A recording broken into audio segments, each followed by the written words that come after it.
देखिए, जो 370 का फैसला आज सुप्रीम कोर्ट में आया, इससे हालांकि हम मायूस है, पूरी कौम मायूस है, क्योंकि हमें लगता था कि शायद 370 और 35 ये जो है वो रेस्टोर हो जाएगा।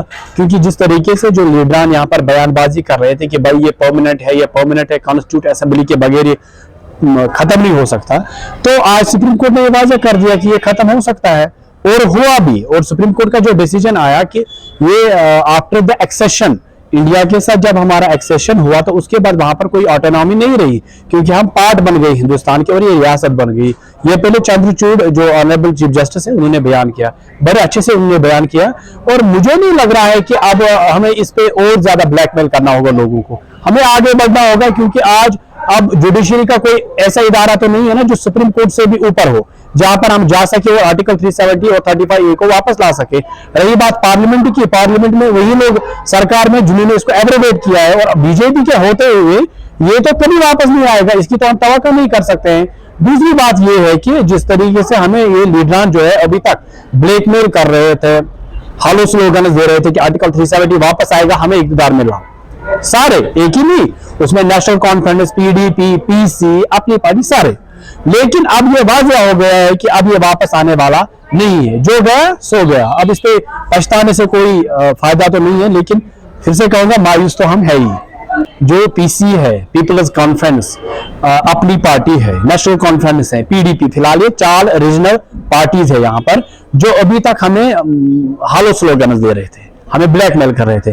अब तो शायद उनका आना, इक़्तिदार में आना मुश्किल हो गया है। मैंने रिसेंटली, मैं आपको बताऊंगा, हालांकि मैं किसी पार्टी से नहीं हूं, किसी भी पार्टी से नहीं, एक समाजी कारकुन की हैसियत से मैं आपको कहूंगा, मैंने कुछ महीनों पहले, कुछ महीनों से मैं देख रहा हूं कि उमर अब्दुल्ला जिस तरीके से लोगों में जा रहे हैं और उनको कुछ प्यार मोहब्बत मिल रहा था, लोगों की जो गैदरिंग है वो ज्यादा आ रही थी, मुझे वो इसी वजह से आ रही थी क्योंकि ये एक ऑल्टरनेटिव था। लोगों को लग रहा था कि जो हमारी बरसुप्रानी नेशनल कॉन्फ्रेंस है, शायद इससे कुछ फायदा मिलेगा। पीसी की अगर हम बात करें, पीपल्स कॉन्फ्रेंस की अगर नॉर्थ की आप बात करेंगे, तो पीसी ने अपना वजूद जो है खो दिया है उसी दिन जिस दिन इन्होंने बीजेपी के साथ हाथ मिलाया है। ये कैसे कह सकते हैं आप? हाँ, मैं बोलूंगा, मुझे एक दफा मैं आपको बताऊंगा, उन दिनों में स्कूलिंग में था, सजाद गनी लोन साहब ने एक जलसा किया था, तो मैं घर में ये बात कर रहा था कि शायद पीपल्स कॉन्फ्रेंस जो अल्टरनेटिव बन जाएगी कभी नेशनल कॉन्फ्रेंस के यहाँ, पीडीपी के यहाँ, तो शायद ये भी आएंगे।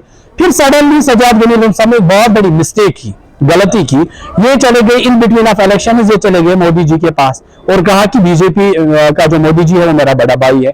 दूसरी गलती इन्होंने फिर तब की जब महबूबा मुफ्ती की सरकार टूटी, खत्म हो गई, तो उसके बाद जब जोड़ तोड़ की बात हुई तो सजाद गनी लोन साहब पे आए सारे इल्जाम, ऑन रिकॉर्ड भी है, मीडिया पर भी है, और वो लेटर भी है जब महबूबा मुफ्ती ने गवर्नर को फैक्स किया था, उसके बाद भी फैक्स आया था सजाद गनी लोन साहब का। और उसके बाद सत्यपाल मलिक जी ने कहा था कि बीजेपी चाहती थी कि सजाद गनी लोन साहब यहाँ पर सीएम बने, तो लोगों को वाज़ेह हो गया था कि सजाद साहब बीजेपी के बंदे हैं। तो मुझे नहीं लग रहा उस हिसाब से बीजेपी, पीसी शायद आगे बढ़ने वाली है। देखिए, तरक्की और डेवलपमेंट की बात डिपेंड करती है कि कौन सी सरकार बनेगी, क्योंकि अब ये दूसरी रियासतों की तरह एक रियासत बन गई है। हालांकि अभी यूनियन टेरिटरी है, लेकिन ये स्टेट हमें वापस मिल जाएगा। लेकिन उसके बाद यहाँ पर भी सियासत उसी चीज पे होगी, सड़क, बिजली, पानी, इन चीजों पर। और अब देखना है कि कौन सी पार्टी आएगी और वह किस तरीके से डेवलपमेंट यहाँ पर करेगी। अब इसमें ये है कि सेंट्रल गवर्नमेंट को जो लगता है वो नहीं होगा, क्योंकि सारा डिपेंड हो जाएगा पार्टी में, जिस तरीके से बैकडोर एंट्री, दूसरी चीजें आएगी वो कर लेंगे।